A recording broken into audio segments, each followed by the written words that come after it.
quickly get your thoughts on yesterday. We had the press conference, and it was supposed to be there, but we were told it's going to be a proper press conference. Firstly, GB News, Tom Harwood wasn't allowed in, so we were like, oh, is it just GB News not being allowed in? It was a very selected group of journalists, the three of them, who were allowed to ask questions, one of them, Beth Rigby, and it was just not a good look, right?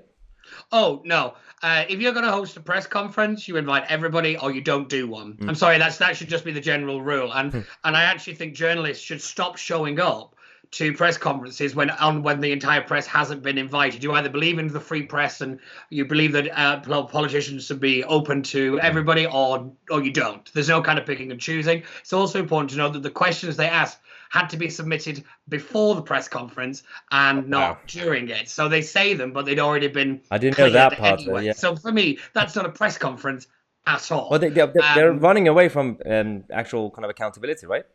Oh yeah, 100%. You know, if Boris does that, oh my lord, could you imagine? And I mean, let's be honest. Keir Starmer's record on free press, given we had dawn raids on journalists when he was DPP. Yep.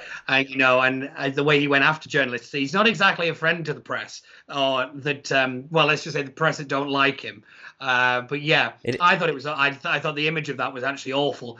Yeah. In terms of the content, it didn't really surprise me. He set a different standard for himself over. He'll go if he's fined, not just a resignation, which is what he wanted Boris to do. As you know, the hypocrisy is staggering and blatant, but it doesn't surprise me at all because that's what these people do all the time. They set a different standard for themselves and they berate everybody else. And I actually don't think it's going to wash. I really, really don't think with the general public. I've always believed they hold all politicians with the same level of contempt. But the one thing they hate the most is hypocrisy. Yeah. It is always hypocrisy that brings down politicians more than anything they've ever done wrong, because we expect them to do things wrong and we like to berate them. But one thing we won't stand for is hypocrisy. And I think either way, I think his time is limited. I'd keep your eye on what Lisa Nandy's up to and what West Keating's up to. You know, if they sort of start turning, they've been very vocal. They've been very present in media over the last couple of days, both Streeting and Lisa Nandy.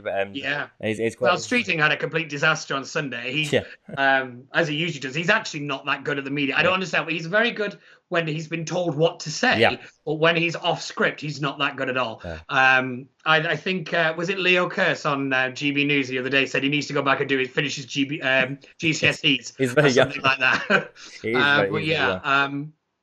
But over it, it doesn't surprise me. This idea that he's put pressure on the police, I can see the argument. I don't like the idea of a politician using the pressures of his office on the police. I think that strikes as awful.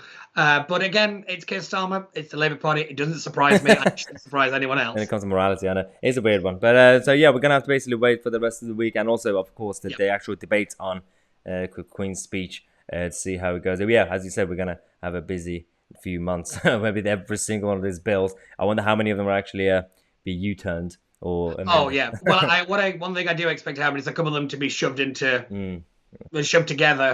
just to kind of force to speed it up. But no, don't worry. I'll be the one to read them all, so you lot don't have to. Yeah, exactly. Yeah, that's the good thing about Peter Barnes. Thanks again, Peter, for coming on the show, and hopefully we'll keep you guys posted in the next video.